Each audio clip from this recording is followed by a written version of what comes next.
Donc, bienvenue, je m'appelle Franck Senot, je suis prof de dessin de peinture, mais je suis aussi prof d'histoire de l'art dans une classe prépa à Évry et à l'université d'Évry également.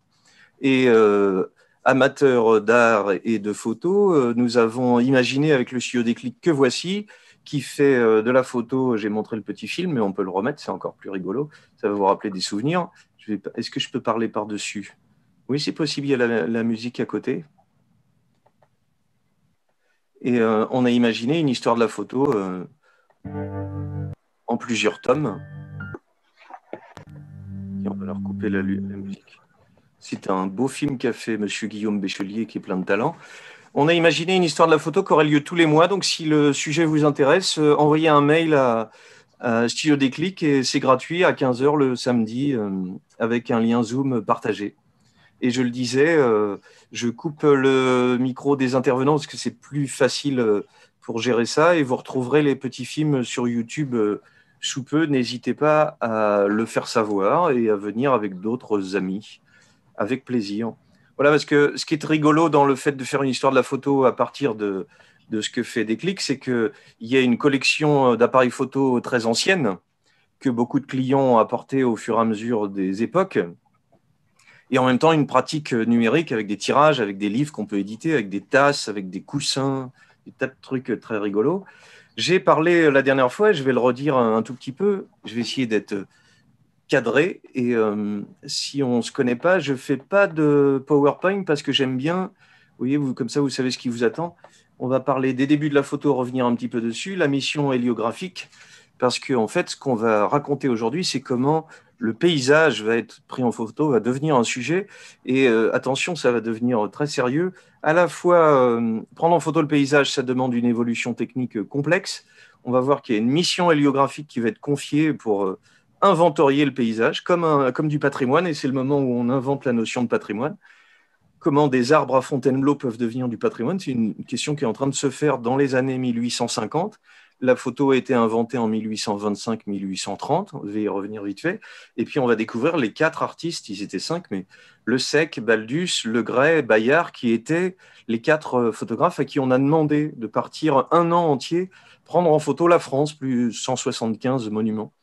Et de cela, le retour, c'est que ces images qui sont des documents, en fait, ça ne va pas être édité, ça va pas devenir un livre, et ça sera exposé il y a 20 ans seulement, alors que ça date de 1851, tout simplement parce que c'était considéré comme des documents et qu'on n'avait pas de raison de montrer comme de l'art des documents. Ce sujet de comment la photo devient un art, ça sera un sujet dans les prochaines séances.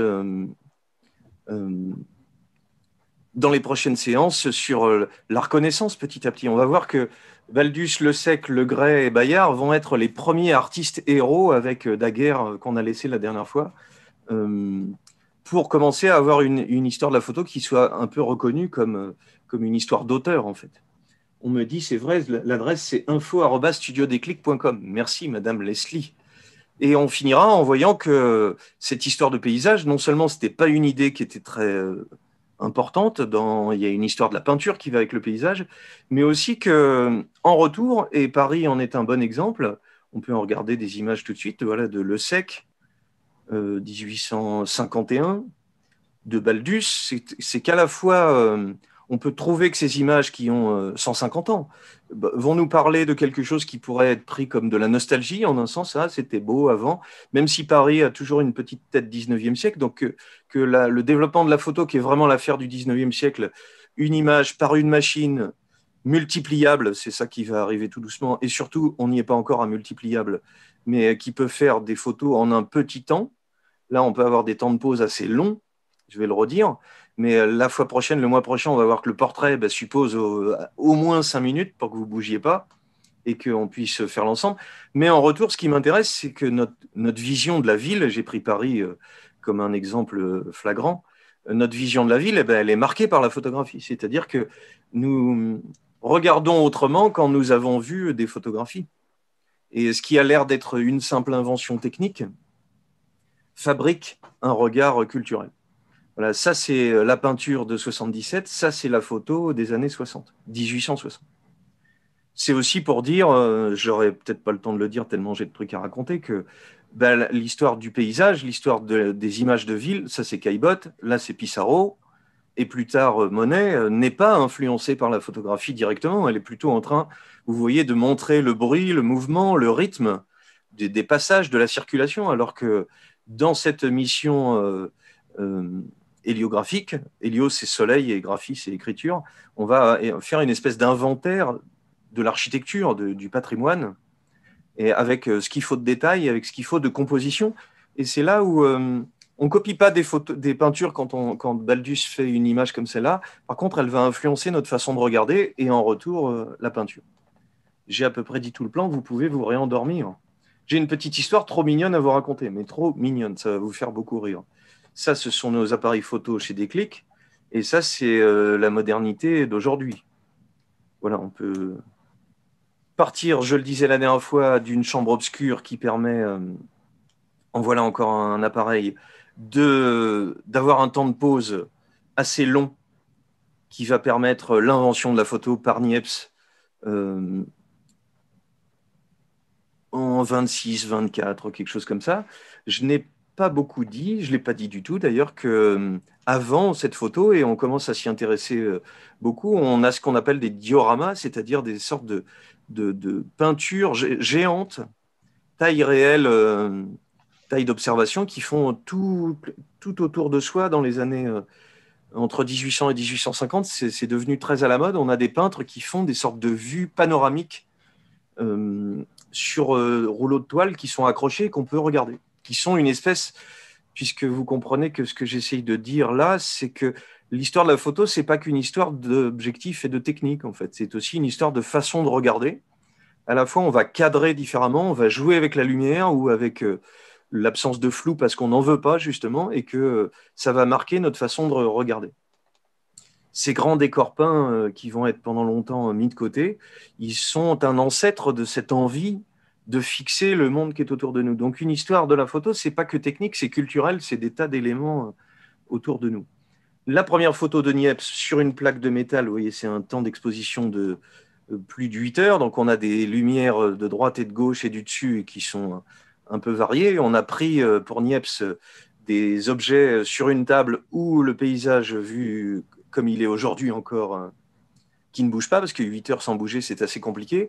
Cette idée de capturer la réalité, on tournait autour, et c'est en rencontrant Daguerre, on a encore des tas d'histoires, si vous vous intéressez aux petites historiettes amusantes, on ne comprend pas bien comment Daguerre, qui n'était pas scientifique, va réussir à trouver et à aider Niepce à réaliser tout ça, parce qu'il y a toute une chimie complexe et de la physique aussi sur des chaleurs, des réchauffements, des bains, des éléments qui vont faire qu'on va pouvoir fixer une image non dessinée par la main de l'homme sur une plaque de métal ou de verre après, pas multiple encore, et très vite en même temps avec un anglais et avec Bayard dont je vais parler tout de suite, sur papier, mais pas multiple. C'est très important puisque j'ai parlé la dernière fois de l'invention de la photographie et le fait qu'elle se multiplie, qui est une sorte de daguerréomanie en 1840, qui fait que tout le monde va se mettre à faire de la photo et donc tout le monde va prendre le réel en photo.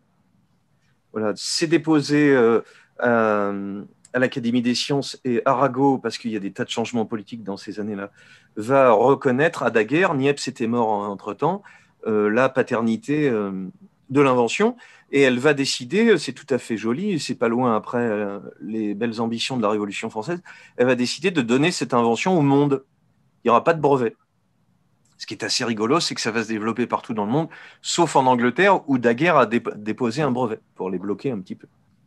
Voilà, le daguerréotype est déposé, on est en 1839, on sait fixer une image sur une plaque sans main de l'homme par l'opération de la lumière, photographie, le mot n'arrive pas tout de suite, c'est-à-dire écriture de la lumière. On a une histoire du mot aussi qui nous emmènerait trop loin. Et puis, il y en a un qui est trop drôle à vous faire connaître, il s'appelle Hippolyte Bayard. Le voici en image, il a, avant 1839, on en a des petites preuves en 1838, il fait une petite exposition de tirage de photos sur papier et dans une ville, donc on en a la trace.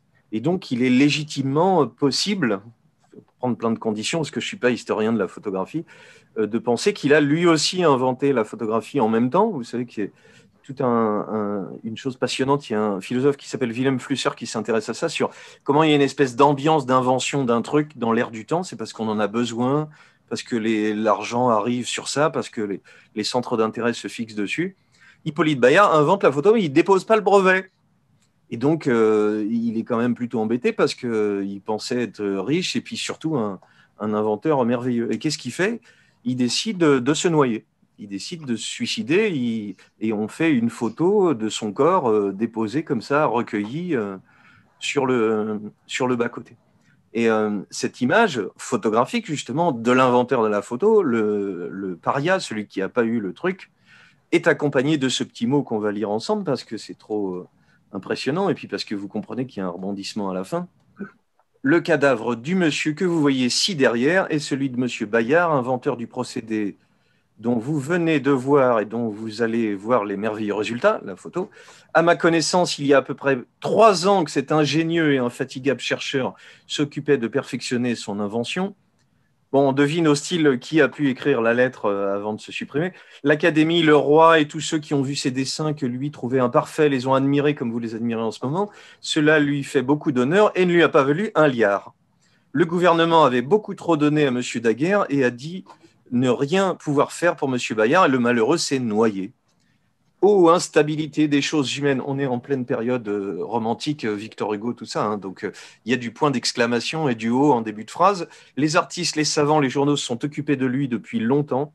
Et aujourd'hui, qu'il y a plusieurs jours, il est exposé à la morgue. Personne ne l'a encore reconnu ni réclamé. Mesdames, messieurs, passons à d'autres, de crainte que votre odorat ne soit affecté, car la figure du monsieur et ses mains commencent à pourrir, comme vous pouvez le remarquer.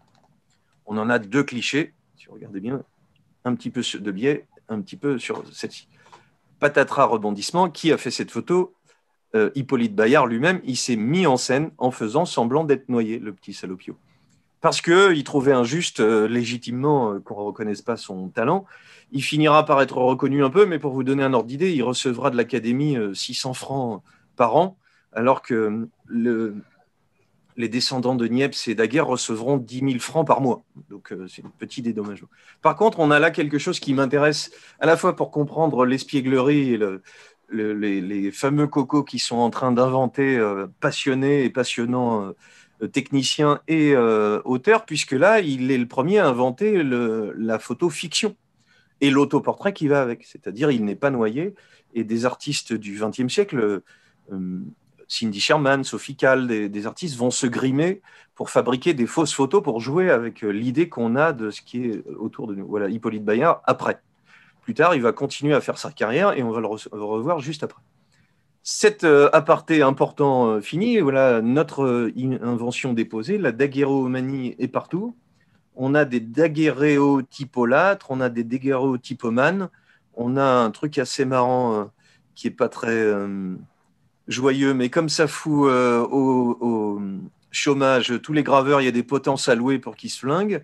Il y a des appareils pour les portraits, puisque tout le monde veut faire son portrait. Et j'ai montré la dernière fois avec Disdéry, mais on le reverra le mois prochain avec Nadar, que Disdéry invente le portrait en carte de visite multiple, avec la possibilité, dès les années 1850-60, de faire des multiples.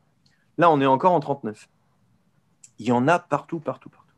Donc, on va faire des photos. La première de paysage, celle qui m'intéresse, le sujet qui m'intéresse aujourd'hui, c'est donc Daguerre qui arrive en 38, depuis la chambre de sa fenêtre qui donne sur le boulevard du Temple, à faire un petit...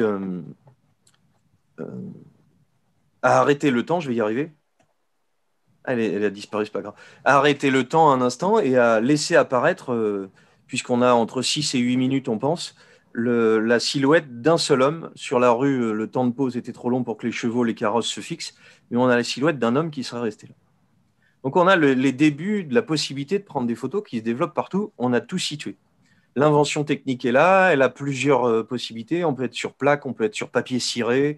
Je ne connais pas assez la technique pour m'aventurer dans ça. Et on a aujourd'hui, je parle à tous les jeunes qui me regardent, même des jeunes vieux, on a des filtres qui font penser à ça dans vos téléphones, où on a des façons de tirer avec des petites boîtes sténopées pour donner cette impression de peu de lumière et de temps de pause très très long, qui donne une espèce de précision puisque la lumière va venir se poser sur la surface à révéler avec un long temps d'exposition. Et donc, on va avoir un détail, un piqué qui est très impressionnant. Même si aujourd'hui, les appareils numériques peuvent avoir si je ne dis pas de bêtises, il faudrait que le chef du déclic, Nassib Traboulji, me redise ça, mais on doit être à 11 millions de pixels ou on doit être à des choses invraisemblables. Voilà, les images qui fabriquent cette imagerie-là se répandent un peu partout. Des daguerréotypes sont disponibles partout. Celui-là est anglais. Il est attribué à Saxton, qui est aussi un des. On dit que c'est les premiers, la préhistoire de la photographie, puisqu'on a des pièces individuelles et des sujets qui sont choisis en fonction des possibilités de se déplacer, des possibilités d'atterrir quelque part.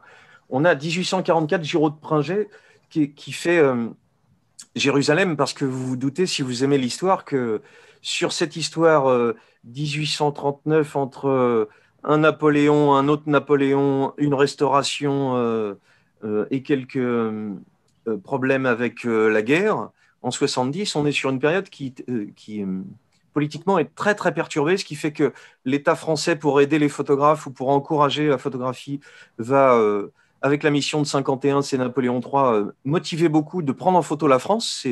C'est un objectif politique, en fait, que de faire ça. Et la photo, même la plus anonyme, en fait partie. Et puis, j'y viens avec Jérusalem, même si c'est une exception là, les colonies se sont énormément développées. Donc, on va montrer, évidemment, Jérusalem, c'est pas son cas, mais on va montrer des images des possessions françaises, du pouvoir français, au travers de photographies qui sont les plus faciles et les plus fidèles, en théorie, à développer. Voilà, ce qui se passe d'un peu particulier, c'est une magnifique photo de 1850 de Jean-Baptiste Louis Gros qui faisait avant de la peinture. On a beaucoup, je disais avec la petite caricature, de graveurs qui changent de boulot ou qui font en complément, mais il y a une manie, c'est incroyable. On arrive à 5000 photographes dans Paris dans les années 50-60. C'est des grosses quantités d'images. Je disais plutôt sur le portrait, et plutôt on peut se déplacer à domicile, on peut varier la possibilité. Mais techniquement, on va commencer à avoir la possibilité de se déplacer un peu partout, et donc aussi des peintres. Et dans les 4 qu'on va voir, Le Gray en est un, ont un talent de composition, de gestion de la lumière. Ici, le Baron Gros, c'est le cratère, c'était impossible à dire, du Popocatépetl, et en peinture, qui est le même, va basculer vers la photographie en prenant en photo l'acropole avec cette merveilleuse découpe de clair qui permet de la voir de loin. Voilà, l'art de la composition de la photo, c'est un sujet qui va nous intéresser dans 2 mois, c'est-à-dire que après avoir vu que le portrait va être aussi une façon pour que la photo soit reconnue comme un art, le paysage, la couleur, les débuts du rapport et de la séparation avec la peinture et le rôle étonnant du théâtre vont faire que la photo va devenir un art et être reconnue comme tel, on va dire, dans ces années 1900-1920. Mais là, je suis en amont. Voilà, on voit chez le Baron Gros des collections de photos qui sont ce que contiennent des salons de ces années 1850 un peu partout. J'ai déjà dit que Clément Chéreau était un des historiens les plus passionnants sur ces images vernaculaires, c'est-à-dire sur ces images de la première photo, dans laquelle il intègre des tas de pratiques de la photo différentes. On avait vu que même les photos d'assurance, les photos de compte-rendu policiers, des tas d'images qui sont des images pas reconnues comme telles. Et la photo d'architecture est un problème également. La photo, comme le fait Déclic d'ailleurs, faire des photos de tableaux, est-ce que c'est un art reconnu, un savoir-faire technique? Évidemment, une reconnaissance en tant qu'artiste, pas encore ou pas du tout. Parce qu'on attend de la photo qu'elle soit le plus neutre possible. Et c'est le cœur de mon sujet aujourd'hui, c'est-à-dire ce que Roland Barthes a appelé le paradoxe de la photo. On a l'idée que c'est qu'une photo, c'est naturel, que personne ne l'a fabriqué, qu'il y avait juste à poser et faire clic. Et évidemment, on va voir que tous ces photographes, dans cette mission héliographique, vont construire énormément l'image, la composer, jouer avec la lumière, voir avec les avant-plans, mais aussi construire ce qu'on veut voir, c'est-à-dire quand vous êtes devant une église, si vous êtes trop près, s'il y a trop de détails, ça va être gênant pour comprendre l'ensemble. Et donc, ce que je voudrais montrer aujourd'hui, c'est que la photographie de paysage, d'architecture, elle n'est pas si neutre que ça. Elle est une façon de nourrir l'imaginaire des peintres, des artistes et des spectateurs comme nous, pas que par la nostalgie, j'y insiste, mais par cette remarque de Barthes, sous le couvert d'être spontanée, elle est énormément construite. Alors, je reviens un petit peu en arrière en histoire parce qu'on a besoin de se placer sur quelque chose d'un peu particulier pour comprendre pourquoi cette mission héliographique est si importante. Vous allez comprendre. Dans les années, voilà, Alexandre Lenoir, en haut à gauche de mon image, il y a la date et puis il y a le nom du peintre ou du sujet ou la dimension ou l'endroit où ça se trouve. Et s'il n'y est pas, c'est que je ne le connais pas. Pendant ces années de Révolution française, il y a des destructions. Le mot de vandalisme arrive, il est inventé à ce moment-là, parce qu'on commence à comprendre que cette idée de perte de certaines architectures, de certains lieux un peu importants, est grave pour l'histoire. On n'avait pas toujours eu l'idée que l'histoire, c'est les Grecs qui inventent l'histoire. Après tout, si l'histoire ne se répète pas, il n'y a pas de raison de la collecter, puisqu'on a raconté des trucs d'un truc que... D'ailleurs, il suffit de voir des livres d'histoire pour voir qu'on peut faire des conneries plusieurs fois de suite également. Donc, en quoi l'histoire nous apprendrait quelque chose, ce n'est pas un petit sujet. Hein.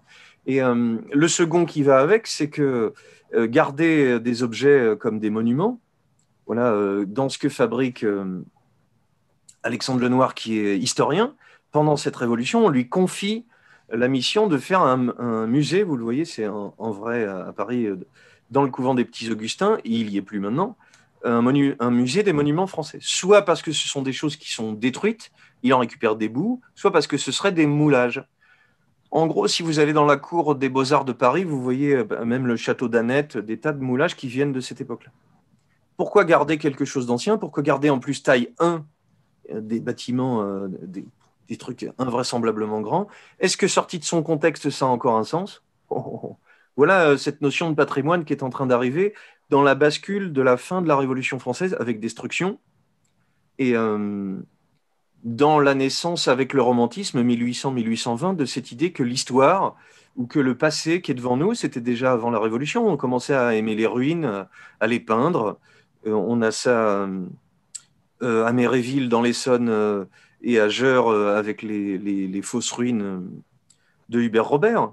C'est-à-dire on se met à comprendre que notre société est mortelle, et aujourd'hui on en est très conscient, et donc à aimer regarder des choses qui nous feraient penser au passé pour nous faire comprendre, quand on ne s'égare pas complètement dans le passé, pour nous faire comprendre que le passé a quelque chose à nous raconter. Donc cette salle du 15e ici et du 14e ici n'est pas à confondre avec celle qui est à la Cité de l'Architecture et du Patrimoine, qui est toujours vivante, vous savez, Cité de l'Architecture au Trocadéro, dans laquelle on peut voir le même principe en fait, mais ce n'est pas tout à fait le même musée. Je montrais ça aussi pour faire la différence, garder des morceaux, c'est vraiment très passionnant si vous aimez dessiner, une tannée si vous êtes un enfant, parce que c'est quand même très très difficile. Alors, ce musée a une grande vertu, c'est que justement, il a tout un tas d'appareils pédagogiques pour rendre le truc un peu marrant, et puis pour situer, parce que quand on n'est pas à Vézelay, on ne peut pas forcément avoir en tête qu'on serait devant cet endroit-là. Par contre, petit clin d'œil étampois chaque mois, c'est la galerie d'Aviou, c'est-à-dire l'architecte du théâtre d'Étampes, qui c'est sa première œuvre. Et ici, il a aussi fait le théâtre du Châtelet. C'est un peu plus reconnu, mais il était étampois d'une certaine façon. Voilà, cette idée de collecter des éléments du passé sous forme de moulage ou de récupération de vrais objets commence à la fin de cette Révolution française, et j'ai besoin de vous montrer ça un petit peu pour comprendre pourquoi on va envoyer des photographes faire des photos à l'autre bout de la Terre. En plus de ce travail de Lenoir, avec cette musée des monuments français, arrive le travail du baron Taylor, qui va le premier avoir l'idée de se balader dans l'ancienne France. La Fondation Taylor, c'est lui, hein, c'est toujours actif. Voyage pittoresque et romantique. Parce qu'il y a cette idée, je viens de le dire là, que le passé pourrait nous révéler quelque chose. Pittoresque, le mot va beaucoup nous servir. Pittoresque, ça veut dire qu'il est digne d'être peint. Et je vais tout de suite balancer le truc philosophique. Pour qu'il y ait paysage, il ne faut pas qu'il y ait que nature. Ça peut être de la ville. Il faut faut qu'il y ait quelqu'un qui regarde. Ça a l'air tout bête, mais quand vous vivez, quand vous êtes, je sais pas, agriculteur et que vous êtes dans un champ, que vous êtes dans la nature, il n'y a pas de paysage en fait. C'est entre guillemets un truc de citadin. Je suis bien placé pour ça. J'habite Évry. Euh, pour voir qu'il y a paysage, et puis je suis peintre. C'est-à-dire que pittoresque, c'est ce qui est digne d'être peint, ce qu'on demande à chaque élève, c'est-à-dire de tracer un cadre avant de commencer pour faire une image à l'intérieur de cette image, pour découper dans l'espace quelque chose à regarder. Ce qui fait que le baron Taylor, il va envoyer des tas de gens, puisque l'édition va se faire sur plus de 10 ans, dessiner des monuments un peu partout en France qui sont souvent dans un sale état. Voilà, Bonington, le copain anglais qui va initier Turner à l'aquarelle et qui va mourir très jeune. Voilà, la rue du Gros Horloge à Rouen. On est en 1825. Encore un, non, ça c'est Fragonard, le collège des Jésuites à Dole dans le Jura. Donc des dessins qui sont à la fois pas des dessins d'architectes, si on peut dire ça comme ça, c'est-à-dire des dessins qui sont dans la mise en situation. Il y a un petit personnage au premier plan qui est assis, comme si c'était saisi sur le vif, d'autres personnages au loin qui donnent une échelle, et puis un enchaînement d'architecture. Il n'a pas choisi le morceau le plus facile, mais une architecture en contre-jour gris, des colonnes blanches, un fond noir qui fait ressortir encore le ciel blanc et à nouveau du gris, et à nouveau du gris, et à nouveau du blanc. On a 1, 2, 3, 4, 5 plans différents dans la même image. Ce qu'on va retrouver chez nos photographes lancés en mission en France, c'est-à-dire il faut trouver le point de vue qui fait qu'on verrait le plus de choses possible, quitte à tricher un peu sur les angles, et avec le grès, tricher avec les plaques. On va y venir. Voilà encore des images. Là, on est à Aigues-Mortes, avec des gens qui sont un peu morts aussi. Ici, on est à Carcassonne. On les trouve sur le site de la BNF. Hein, c'est scanné, ce sont des gravures qui souvent rejouent le contexte historique et donc est une espèce d'imagerie plus ou moins juste. Mais la question qui se pose justement de la remarque de Barthes, est-ce que c'est naturel, est-ce que c'est construit, mais à l'autre bout pour la photo encore plus, est-ce que c'est vrai, est-ce que c'est comme c'est, ou est-ce que c'est aménagé pour qu'on voit mieux? Voilà, celui-ci s'appelle Villeneuve, je ne le connais pas, Route vers le sommet du Jura. On va avoir dans ce livre de 1825, de Voyage pittoresque, des tas d'éléments dans l'ancienne France ça va être un énorme succès de vente, de librairie. On peut le retrouver en production aujourd'hui encore. Voilà, on se balade dans toute la France pour découvrir Morlaix en Bretagne, Bagnoles, le Jura. Encore un petit Bonington, c'était trop beau, un petit dessin d'études de Rouen. Même si là, on est plutôt dans un détail d'observation, c'est pour ça que ce ne sera pas dans la version définitive. Et ce que Victor Hugo dit de ce livre, en 1825, il adressait sa première lettre de guerre aux démolisseurs. Je vous dis qu'on parlait de vandalisme. Le mot arrive à ce moment-là. Il y a les démolitions de la Révolution, mais aussi celles du temps, de choses qui n'ont pas été entretenues. Et un fantasme chez les romantiques, Notre-Dame de Paris, hein, pour Dominique, ce fantasme de remettre à l'identique une sorte de Moyen-Âge complètement rêvé. Le Moyen-Âge devient la mode. Comme toujours, la mode, hein. Cocteau a dit que c'était tellement moche qu'il fallait en changer chaque année. Mais comme avant, on était plutôt à l'époque, au XVIIe, XVIIIe, on est très tourné vers la période classique. Ben, effectivement, les romantiques, vers 1800-1820, vont être passionnés par le Moyen-Âge. Mais ils vont fantasmer ce Moyen-Âge, évidemment. Le plus célèbre, il arrive tout de suite, c'est Mérimée, avec Viollet-le-Duc, qui vont rénover des tas d'endroits en France, rénover comme on a rénové l'hôtel de ville des Tempes, c'est-à-dire un truc avec plein de... Nous avons, je ne me rappelle plus, mais un petit peu de Renaissance, un petit peu de Moyen-Âge, un petit peu de 17e, un petit peu de tout. Ça fait une sorte de plat dégustation pour avoir de tout. Voilà. Le montage de l'architecture n'a pas besoin d'une espèce de vérité historique. Les photos vont être dans la même idée. En 1825, Victor Hugo adresse sa première lettre de guerre aux démolisseurs. Si les choses vont encore quelque temps dans ce train, il ne restera bientôt plus à la France d'autres monuments nationaux que celui des voyages pittoresques et romantiques où rivalisent de grâce, d'imagination et de poésie le crayon de Taylor et la plume de Nodier. Juste après arrive Mérimée, qui est élu, j'en ai la précision, voilà, Guizot est ministre de l'Intérieur, on est plutôt dans une restriction du pouvoir et dans l'envie par le pouvoir qui vient d'arriver de légitimer son pouvoir en disant la France c'est ça, et on va se servir de la photographie pour ça. Ce qui est génial, c'est tout simplement de penser à la photographie alors qu'elle vient d'être inventée. Là, on est en 1830, c'est juste avant. Hein. Guizot, ministre de l'Intérieur, définit un poste d'inspecteur général des monuments historiques. Le premier, c'est Vittel, le deuxième, c'est Mérimée en 1934. Constater l'existence et la description critique de tous les édifices du royaume, qui, soit par leur date, soit par le caractère de leur architecture, soit par les événements dont ils furent les témoins, méritent l'attention de l'archéologue, de l'historien. On est dans la suite de s'intéresser au passé. Tel est le premier but des fonctions qui me sont confiées. En second lieu, je dois veiller à la conservation de ces édifices en indiquant au gouvernement et aux autorités locales les moyens soit de prévenir, soit d'arrêter leur dégradation. Ça commence à cette époque-là et c'est aujourd'hui maintenant encore le principe des monuments historiques. Qu'est-ce que va faire Mérimée? Il va envoyer Gustave Legray, un des quatre, avant notre mission de 51, prendre en photo Carcassonne, avant qu'elle soit rénovée et transformée. Elle va être beaucoup rénovée et transformée. Il va l'envoyer à Vézelay. Là, ce n'est pas une photo d'époque, mais c'est pour qu'on situe bien. Il va l'envoyer à Notre-Dame. Et elle est toute petite, mais ce n'est pas grave parce qu'elle est trop bien. Vous avez Carcassonne à gauche avant Viollet-le-Duc et à droite après Viollet-le-Duc. Il ne fait pas semblant de rénover. Et vous le savez sans doute, mais les historiens contestent la vérité, entre guillemets, puisqu'il n'y a pas de vérité en architecture. Si on a une construction qui s'étale sur des siècles, ben, elle est de toutes les époques. Vous voyez souvent en France des structures d'églises qui datent du 5e, 10e, et puis avec des choses à la Renaissance, des choses au 17e, des choses rajoutées ensuite.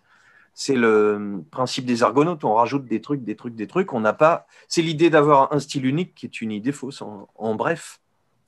Mais ce que va faire Viollet-le-Duc, c'est de dessiner, de s'intéresser à ces images-là. C'est le bras efficace de Mérimée. On va faire l'inventaire de tous ces monuments et lui va les rénover après les avoir dessinés. Cette mission héliographique, elle arrive en 51. On a donc inventé la photo en 40 et on est parti pour le voyage. Vous allez dire, c'était un peu long, mais maintenant on a besoin de comprendre pourquoi le paysage va être si important. Parce que les photos qu'on va voir, il ne s'agit pas juste de se dire qu'elles sont belles, elles racontent quelque chose de l'histoire et il y a une commande qui est passée. Voilà. En 51, on demande à ces photographes de faire les 175 édifices. Et c'est ce qui invente le patrimoine avant le patrimoine. Hélio, soleil, et graphie, écriture. Été 51, on nomme Henri Le Sec, Gustave Legray, Auguste Mestral, Baldus et Bayard. Encore, si vous aimez les petites histoires, regardez sur Wikipédia d'où vient cette petite simplification. Mestral, il est pris, il est repoussé. Et vous reconnaissez le nom de notre petit Hippolyte Bayard qui va encore nous réserver bien des surprises. Quelle est la mission? Recueillir des dessins photographiques d'un certain nombre d'édifices historiques. Ils ont un nom. Voilà Henri Le Sec. J'aime bien la pose d'autoportrait. On sent que le gars, il est un peu cool. Photographe expérimenté, je me sers de Wikipédia. C'est le plus simple pour se situer et être bref. Qui utilise la technique du calotype de Talbot, c'est-à-dire techniquement, il est assez fort. Il a travaillé en 1850 sur la restauration de la cathédrale d'Amiens par Viollet-le-Duc. Vous voyez que tout se met en place.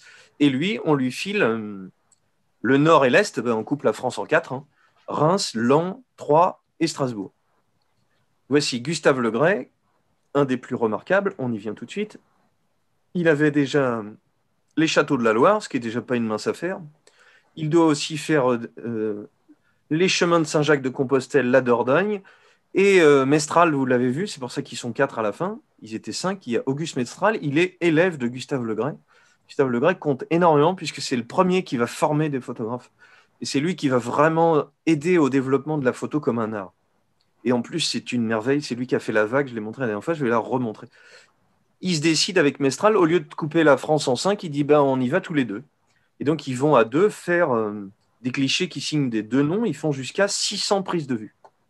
Une merveille. Voilà Mestral, dont on n'a quasiment pas d'informations sur sa vie. Et voilà enfin un autre petit génie, Baldus, qui lui a fait Fontainebleau, j'en ai montré des images, je vais en montrer. Lui, on lui donne la Bourgogne, le Dauphiné, la Provence. Et pour rendre l'aspect monumental, c'est là où ça va devenir intéressant, c'est qu'ils n'ont pas tout à fait les mêmes angles de vue, pas tout à fait le même feeling pour inventer la photo d'architecture. Et c'est ça qui va être intéressant à regarder, c'est comment ces images vont nous marquer jusqu'à aujourd'hui.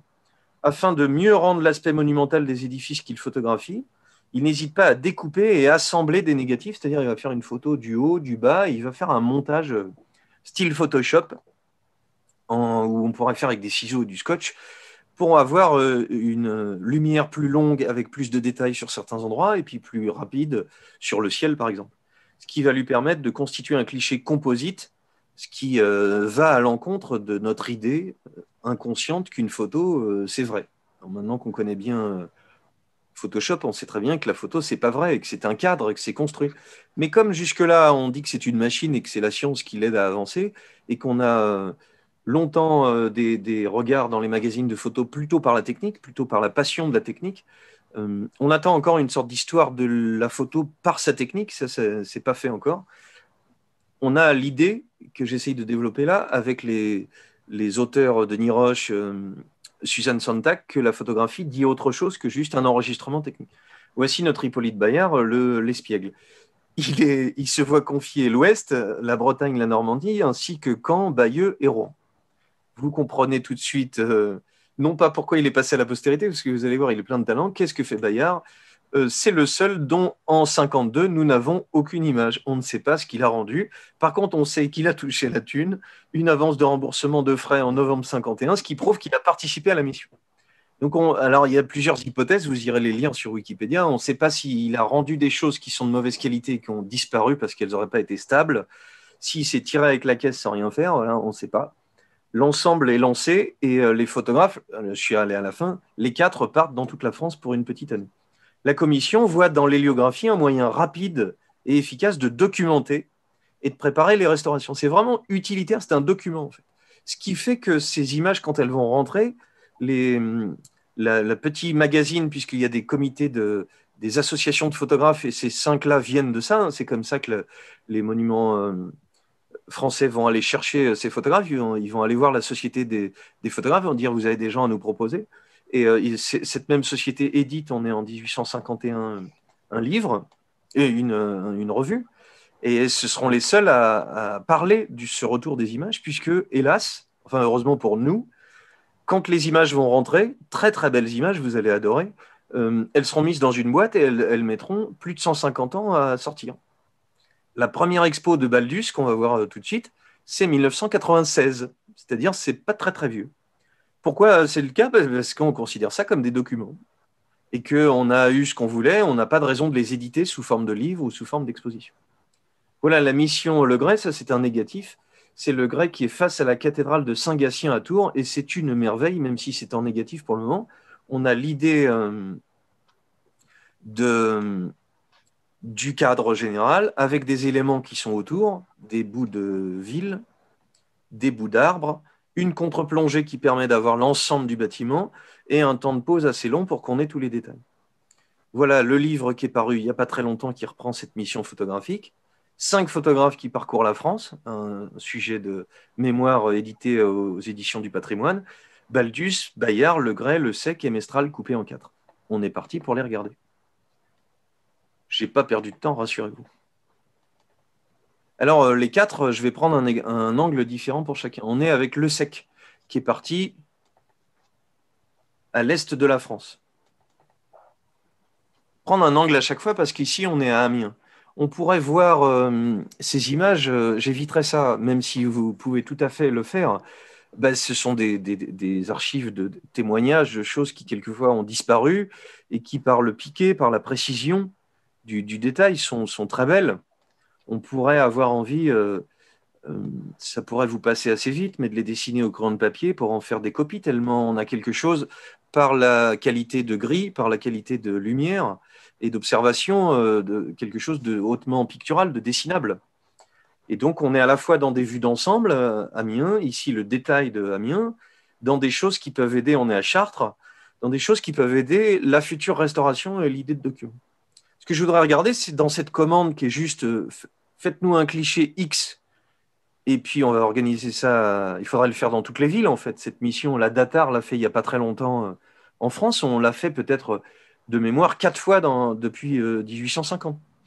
une espèce d'état des lieux. Vous vous souvenez peut-être qu'un livre est sorti avec Depardon aussi qui a fait ça. C'était une sorte d'état des lieux des paysages de France.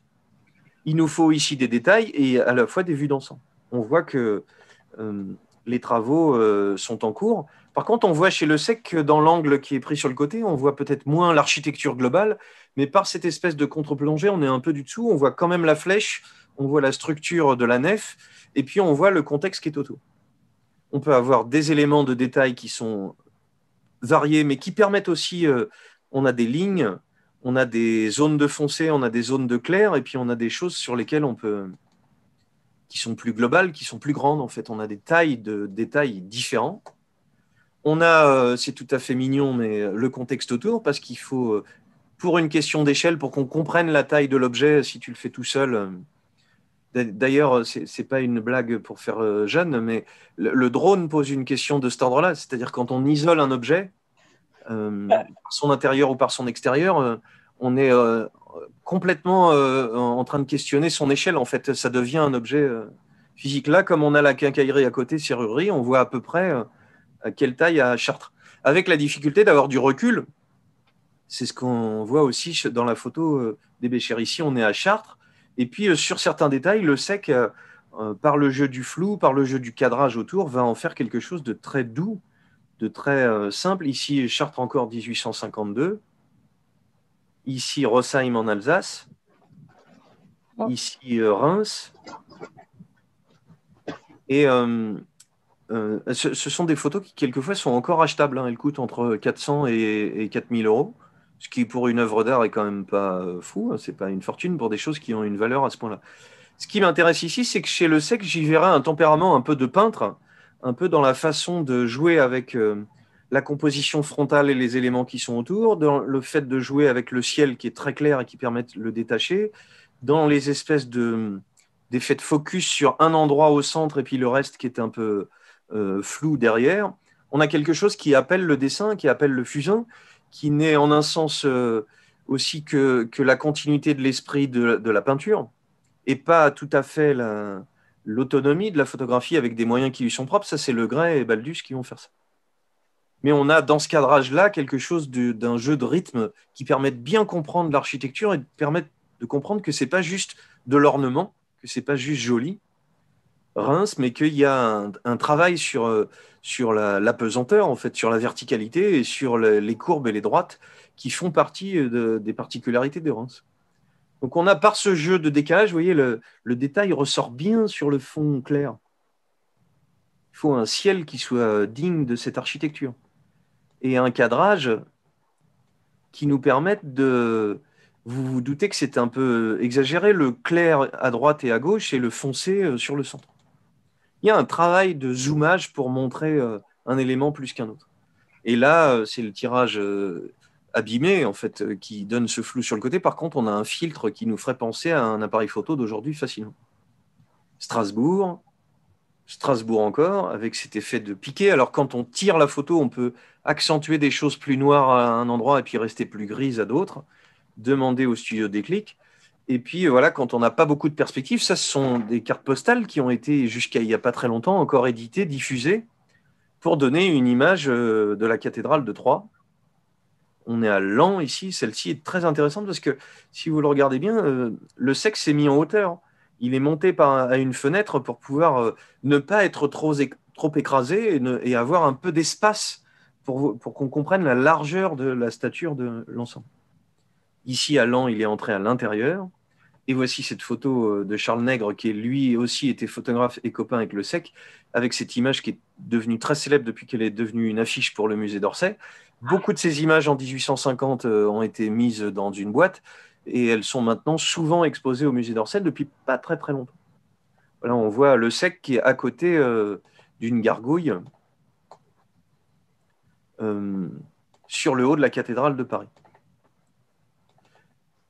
Le sexe aurait déjà été pas mal, mais on a chez le suivant Baldus quelque chose de très passionnant. Le voici parti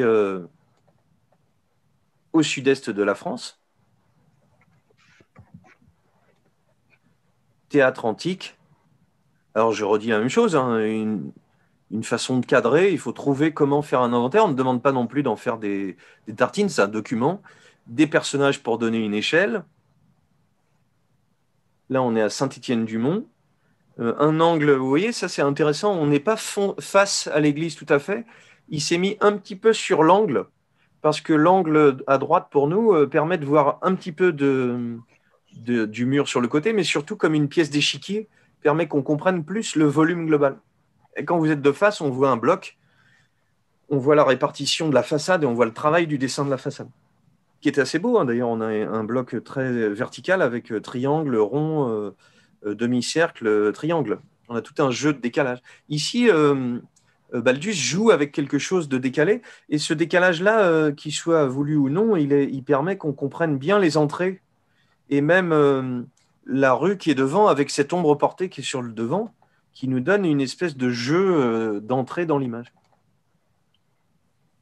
Ici à Arles, avec toujours ce jeu de biais, qui donne une dynamique beaucoup plus forte, on dirait un grand angle. Vous savez, quand on regarde avec un fisheye, un œil de poisson dans l'œilleton de votre porte, on a une sorte de déformation optique qui permet de voir les deux côtés en même temps. Ce n'est pas le cas ici, mais ça donne une dynamique qui permet d'être... regardez bien, on est en dessous du plafond et on est au-dessus du sol. Ce qui, à moins d'avoir un strabisme très divergent vertical, est quand même compliqué à obtenir.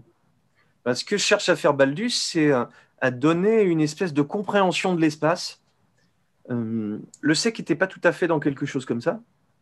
Et voilà Nîmes, voilà la tour magnanime. Je ne sais pas si ça existe toujours, je n'ai pas eu le temps de vérifier, mais enfin, c'est très impressionnant comme objet seul. Voilà la maison carrée. Et ce que j'aime beaucoup, ça me rappelle la photo de l'acropole de tout à l'heure. Voilà, le simple fait de laisser le jour paraître ici permet tout de suite qu'on comprenne la profondeur de l'objet et sa largeur, et aussi son volume, c'est-à-dire la belle découpe de la colonnade. On la voit mieux quand elle est ajourée. Peu importe, je plaisante, mais si c'est vraiment le cas, le fait de penser à ajourer va donner une compréhension du volume beaucoup plus forte. Et encore plus meilleur résultat, Baldus, celle-ci est un peu petite, de Pont-en-Royan, dans le Dauphiné, qui va être copiée par Gustave Doré. C'est-à-dire l'effet, le résultat est tellement impressionnant que ces images vont inspirer des dessinateurs, des illustrateurs. Baldus, il a quelque chose de plus particulier encore qui est intéressant, qui va bien avec cette époque-là, c'est qu'il est prussien, il est naturalisé français à la suite de tout son travail, notamment pour l'album des chemins de fer. Parce qu'en fait, ce second empire, ce 19e siècle, est en train de construire à tout va, à apporter l'idée de modernité, et c'est exactement... j'ai une chaîne YouTube qui s'appelle Préfiguration, sur laquelle vous pouvez suivre des petits épisodes, c'est gratuit, 40 minutes chaque, pour voir comment la modernité de 1800 jusqu'à 1950 s'est inventée. Il y a 4 milliards d'épisodes. Soyez patients. Ce qui va avec, c'est cette idée d'accélération aussi, de mouvement de transport, voiture, train, aqueduc, pont, construction métallique, beaucoup plus facile, beaucoup plus virtuose. Là, on est à Amiens et c'est une commande de l'album des chemins de fer du Nord en fonction de l'inauguration de nouvelles lignes de chemin de fer. La Société des chemins de fer va avoir l'idée de commander à des photographes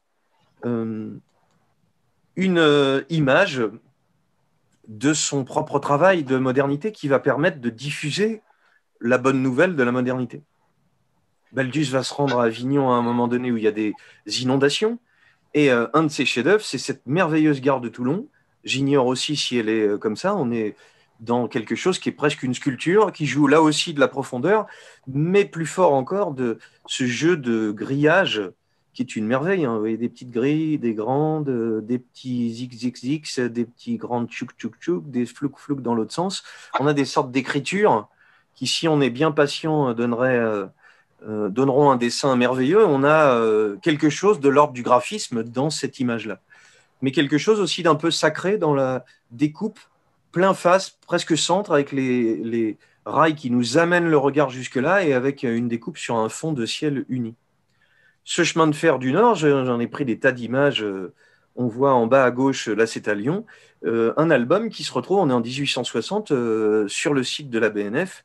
C'est une merveille, voilà, on a une carte illustrée, c'est absolument génial, qui suit le cheminement de l'ensemble et qui nous permettent de nous balader dans la France. J'aime bien ça, c'est un Anguin. Et c'est commandé au nom de l'évolution. Là, on est à Pontoise, de l'évolution des moyens de transport. Et aussi, c'est là où le pittoresque revient, il s'agit à la fois de montrer la nouveauté technique, le savoir-faire des ponts, de chemin de fer, la capacité de faire circuler tout le monde un peu partout. On va y revenir, les enfants, il n'y aura bientôt plus de bagnole, on va faire ça, ça va être bien. Et ce qui va avec le pittoresque, c'est-à-dire ce qu'on voit par la fenêtre. Je vous prédis, ça commence à se pointer, c'est pas du tout de l'imagination, mais par les fenêtres du train, en incrustation sur votre vitre, je vous jure que ça va arriver, vous aurez bientôt le nom de ce que vous êtes en train de voir par la fenêtre en temps réel quand ça se passe. Ça sera super bien. Et ça permettra qu'on ne s'ennuie pas et qu'on n'ait plus de tablette, on sera en train de regarder le meilleur des films, c'est le paysage qui bouge. Voilà, les avancées sont à la fois techniques, elles montrent dans le cadrage des choses de technique qui sont vraiment visuellement très fortes. Ils jouent du contraste entre le fouillis de la nature et la précision de la construction. Et le ciel blanc va encore beaucoup l'aider. Vous vous rappelez que Baldus, avec le grès, vont être ceux qui vont truquer les plaques en accentuant ça. Il va même faire venir, s'il y a un petit bonhomme là, c'est sans doute que c'est les copains cheminots qui ont été mettre une machine à cet endroit-là pour qu'on comprenne à quoi ça sert et comment c'est fait. Et puis, le pittoresque, c'est de voir au loin le paysage depuis la voie ferrée. Faut noter où c'était. Il faudra retrouver. Clermont. Des merveilles de découverte, mais des merveilles aussi qui fabriquent notre imaginaire de ce qu'est ce 19e siècle. Cette idée d'un monde, j'ai beaucoup fait de visites dans l'Essonne avec des historiens, d'un monde qui se transforme au 19e siècle. Quand on a fait des visites en regardant le paysage, on est monté sur des points élevés, à Étampes, à Chamarande, à Corbeil, à Évry. Et à chaque fois, j'ai posé la question, il y a une dizaine d'années, de est-ce que ce qu'on voit des hommes préhistoriques le voyaient? Est-ce que des hommes du 16e siècle le voyaient? À chaque fois, c'est oui, sauf le chemin de fer, la modernité, c'est le 19e siècle qui transforme profondément le paysage. Il le transforme en construisant énormément, mais il le transforme par la photographie en nous faisant regarder autrement l'ensemble. Baldus va, en 1875, faire un autre livre, il en a fait beaucoup, Monument de la France, et puis Ville de France qui arrivera après, voilà, le viaduc de Roquefavour, toujours pour ses albums de chemin de fer. Et ça, c'était une petite merveille, puisque c'est un cliché qui devient une gravure, qui était en vente il y a un an ou deux, en salle des ventes. À acheter, voilà, Baldus. La première rétrospective Baldus, je suis en 96. C'est une histoire assez récente que je suis en train de vous raconter. C'est aussi pour ça qu'elle m'intéresse, c'est qu'elle transforme notre façon de regarder ce qui est autour de nous. Alors, je n'avais pas montré exprès dans ce départ de Le Gray avec Mestral, dans cette image qu'on voit de Saint-Gatien à Tours, il y a un truc trop drôle, c'est les deux gus assis sur la charrette là avec l'appareil photo. Sans doute les artistes eux-mêmes. Tu débarrasses le bousin Marcel, on se pose 2 secondes pour casser la croûte, mais on a notre cadre, il est bon. Voire, on peut peut-être faire une photo qui mette en scène qui on est nous. Une merveille pour les historiens ou pour tous ceux qui aiment rêver. Gustave Le Gray va se retrouver, on disait plutôt sur les châteaux de la Loire, Chenonceau. Le château de Chenonceau avec un détail important puisque c'est les appartements de la reine Louise de Lorraine avant leur destruction. C'est-à-dire ça va être détruit. Donc Mérimée et Viollet-le-Duc, dans cet inventaire, n'auront pas réussi à tout sauver. Là, il n'y a plus le bout. Hop, le bout, il est là. C'est quand même pas rien comme différence. Gustave Le Gray va à Carcassonne, il en fait beaucoup de séries. Vous vous rappelez qu'il y en avait les petites toitures qui montrent comment Carcassonne sera transformée complètement par Viollet-le-Duc. Voilà les petits dessins de Viollet-le-Duc avec ses idées de toit, Ah, j'ai oublié le nom, c'est pas des haubours, des sortes de tournants en bois autour de ces tours qui permettent de circuler à l'intérieur. Voici Moissac de Le Gray, et voici encore il n'y a pas longtemps, en salle des ventes, un tirage de Le Gray, la basilique de Saint-Cernin. Et puis en voyant ces images du début de Le Gray, c'était avant cette mission héliographique, on a presque fait le tour du voyage, il a fait beaucoup d'images de Fontainebleau, et je me suis demandé, puisque la commande Sauvons le patrimoine, faites-nous un inventaire et regardez comment c'est. Ce que j'ai essayé de vous montrer, c'est que les angles, le goût du détail, la façon de cadrer, la façon de mettre en scène n'est pas anodine du tout. Elle transforme énormément, elle nous fait mieux comprendre l'espace et avec des différences selon les cas de photographes. Mais cette idée de patrimoine qui est en train de s'inventer, qui est si forte aujourd'hui pour nous, puisque vous pouvez habiter dans le centre d'Étampes et vous pouvez pas repeindre vos volets comme vous voulez. Voilà, on est en train de... Et personne n'a l'idée que c'est une rigolade, on est dans le patrimoine. Mais on est aussi en train, vous vous en doutez, de dire qu'est-ce que c'est le patrimoine? À quelle époque? Jusqu'à quand? Jusqu'à quand il s'arrête? Et puis jusqu'à quand il recommence, en fait? C'est ce que dit Denis Roche dans son livre, le passé sans vertige qui peut vous prendre face à lui sans une montée brusque dans l'esprit risque de n'être plus qu'un prétexte à prendre le thé avec Bouvard et Pécuchet. Tremblons d'être respectueux quand c'est précisément ce qu'on attend de vous. Il s'agit aussi de...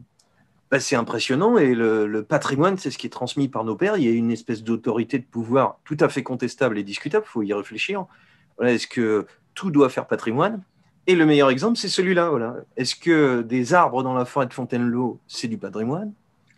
Pour tous, c'est-à-dire pour tout le monde, je vais redevenir punk. Le moment où vous m'aimiez bien a disparu. Voilà, vous vous doutez bien que tous les arbres en France ont été plantés par des humains, donc dites pas que c'est la nature qu'il faut la respecter. Ça a été construit complètement. C'est une vision, le paysage, c'est une vision culturelle. La terre a été travaillée. Il y a plus de forêts plantées qu'au 16e. On a réaménagé le paysage, on l'a dessiné en fait. Et l'histoire de la peinture et de la photo participe à ça. Qu'est-ce qui fait patrimoine? Qu'est-ce qu'on garde? Qu'est-ce qu'on prend en photo? Jusqu'à quand? Bonne question, et c'est cette mission-là qui le soulève. Cette invention de la photo et l'idée d'un enregistrement systématique n'est pas si simple que ça. Elle est en train de nous poser des questions sur le monde qui est autour de nous.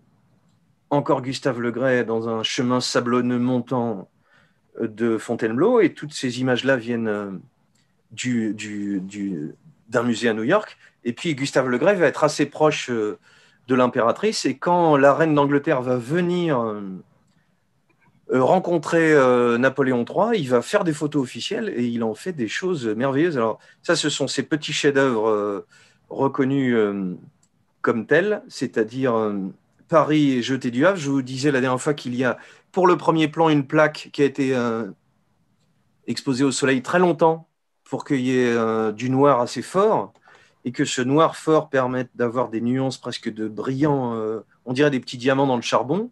Ce noir fort va faire ressortir plus le ciel qui, lui, est peu exposé. On est donc avec Gustave Le Gray chez quelqu'un qui n'utilise pas une image naturelle, qui est une image complètement construite, une plaque qui prend en photo le ciel, une autre qui prend en photo le sol, et on les rassemble quand on fait le tirage. Ce qui donne ce clair de lune merveilleux de 1856 ou ces bateaux quittant le Havre tout aussi merveilleux. On est très loin de l'impression soleil levant de Monet qui arrivera 20 ans après. C'est-à-dire l'idée d'un paysage dans ce qui suggère pour moi, dans l'effet qu'il produit sur moi. Là, on est dans une sorte d'écriture, de composition, de lumière, qui cherche à impressionner, on pourrait jouer avec les mots, par la lumière. Voilà Gustave Le Gray à Brest, et voilà Gustave Le Gray en train de regarder des exercices de cavalerie, et je trouvais que cette abstraction, on dirait une des toiles de vieillesse de Malevich, on est dans quelque chose de très très simple, très graphique, et on est tout doucement avec nos quatre en train d'inventer la photographie comme un art, c'est-à-dire avec des gens qui fabriquent un vocabulaire qui n'a rien, qui n'est pas issu de la peinture. Voilà, ce Gustave Le Gray qui travaille pour le pouvoir va montrer que la batterie royale à Brest, rigolez pas les gars, on a du boulet à vous envoyer sur la gueule si vous vous pointez. On n'est pas du tout là pour rigoler. Et cette rencontre de 58 entre Napoléon III et la reine Victoria donne ces clichés qui peuvent être des clichés, ce sont des clichés politiques hein, évidemment, qui sont commandés, mais qui sont, je trouve, des merveilles de nuances de gris, de simplicité, parce qu'on a tous les bateaux qui se découpent les uns par rapport aux autres, l'échelle qui apparaît grâce aux petits bateaux, tout ce premier plan un peu gris qui fait comme un écrin, ici beaucoup plus foncé qui permettent de faire ressortir tous les mâts et tout l'appareillage de ces bateaux, et tout aussi fort avec cette échelle de petits bateaux autour qui montre qu'on est une grande puissance maritime. Le message politique que cherche à faire passer Napoléon III passe par les images photographiques et il est très réussi par ce talentueux Le Gray. Il émet un vœu, c'est que la photographie, au lieu d'être une industrie ou un commerce, devienne de l'art. Merci, monsieur Le Gray, vous êtes en train d'y participer vraiment. Voilà ensuite son travail à Fontainebleau.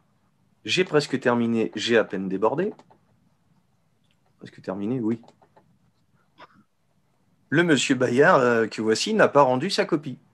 Alors, on va faire court sur lui, parce que lui, le mois prochain, dans l'invention du portrait et de l'autoportrait les yeux fermés, pas mal, le voici dans une composition extraordinaire. C'est lui dans son jardin.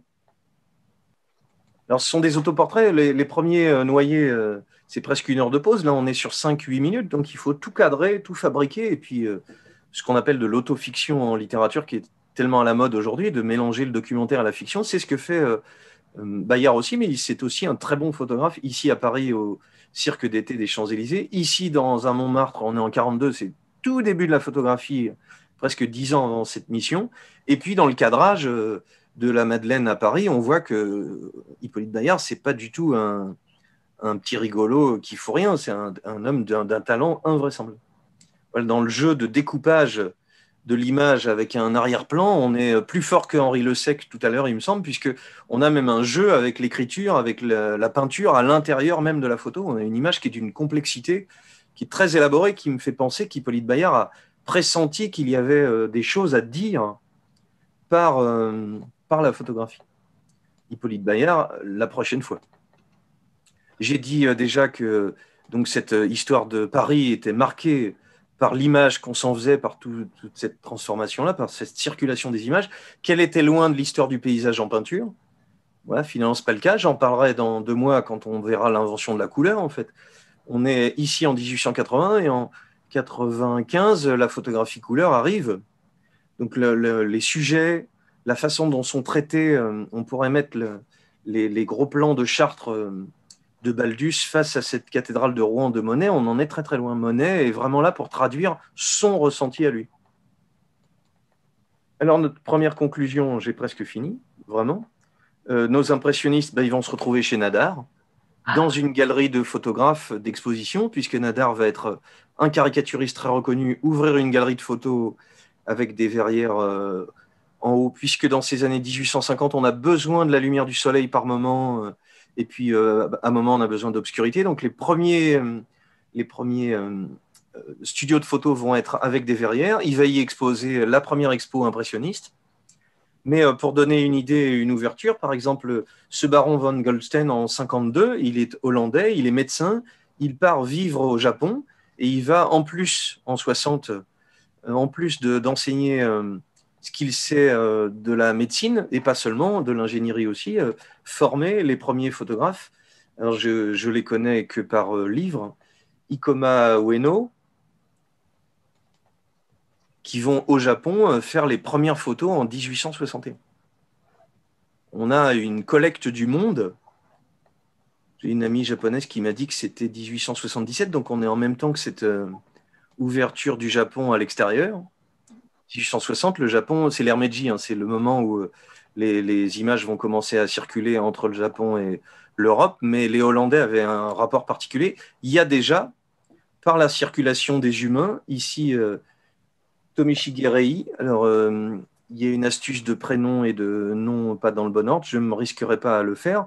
Là aussi, par la prise de vue par l'angle, par la contre-plongée, par les personnages qui donnent une échelle et qui sont en train d'avoir une activité, on a une image de l'architecture qui est beaucoup plus riche, beaucoup plus variée et qui commence à faire paysage pour nous.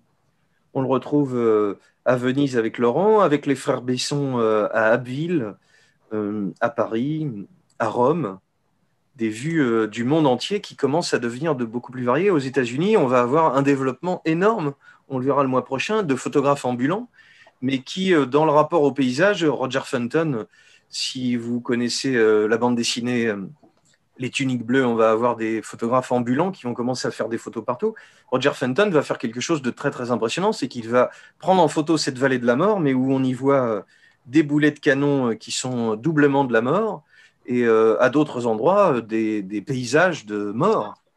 Là, comment la vue de paysage, comment la photo extérieure va commencer à, en flirtant avec le journalisme, montrer autre chose que ce qu'on attend d'elle.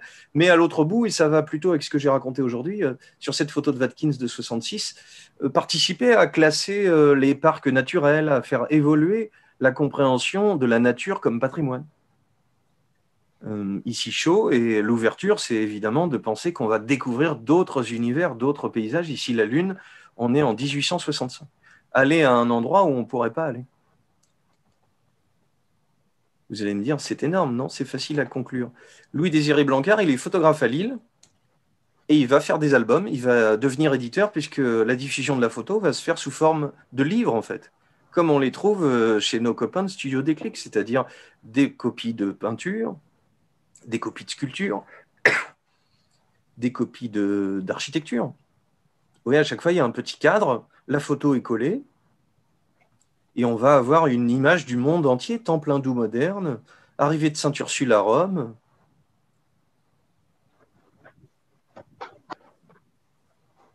Façade d'église, reproduction de peinture, marché à Ypres ou à Venise. Il n'y a pas de hiérarchie dans les destinations. On peut aller à Sens ou à Toronto, on peut être en Inde, on peut regarder des objets.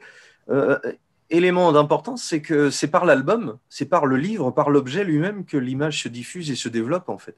C'est pas par l'exposition, par le cadre et par la reconnaissance. Blancard-Évrard a fait un livre qui s'appelle « La photographie, ses origines, ses progrès », qui se trouve aussi facilement sur le site de la BNF. En traitant des images anciennes, on peut avoir facilement accès à autre chose. Le même Louis-Désiré Blancard va éditer un merveilleux album qui s'appelle « Monument de la ville sainte ». On est en 56. On va avoir des tas d'images de l'Orient, en fait, du Liban, de Jérusalem, de tas d'éléments. Ce qui est plus particulier sur celle-ci, qui est au Caire, c'est tout simplement qu'au premier plan, il s'appelle Gustave Flaubert. C'est-à-dire qu'on va avoir des images qui sont des documents personnels, ou quelquefois des façons de montrer, vous voyez, Jérusalem, le minaret de l'ancienne mosquée Abdeslam, des vues qui vont faire image, qui vont servir à des peintres de support pour faire de la peinture et la diffuser, qui vont nous faire comprendre, quand on n'y a pas été, à quoi ça ressemble, même une chapelle anglaise au milieu de Jérusalem, même des paysages désertiques, qui vont faire une image mentale de ce qu'on a autour de nous et transformer notre façon de faire. Hop, on est revenu à la rue des Saints-Pères. Cette diffusion, elle se fait, j'ai vraiment fini, avec l'invention de la carte postale qui est française, chère madame. On a, dans les années 70, cette idée de carte postale à diffuser, qui au début est une astuce. C'est envoyé à Étampes. Il ne fallait pas que je vous quitte sans vous montrer ça. On est en 74 et on dirait qu'il y a une commande de matériel, le matériel chez Bourret, qui part d'Étampes, avec, on dirait qu'il y a écrit « Merci pour vos toiles ». Donc il y a peut-être nos amis du Corpus étampois qui vont découvrir ça. Dominique Piazza, qui en 91 est marseillais et invente la carte postale, c'est-à-dire l'idée qu'il y ait une photo. Là, les cartes postales que je vous montre, et c'était juste de la correspondance, c'est une invention de la Poste pour faire circuler des informations plus vite.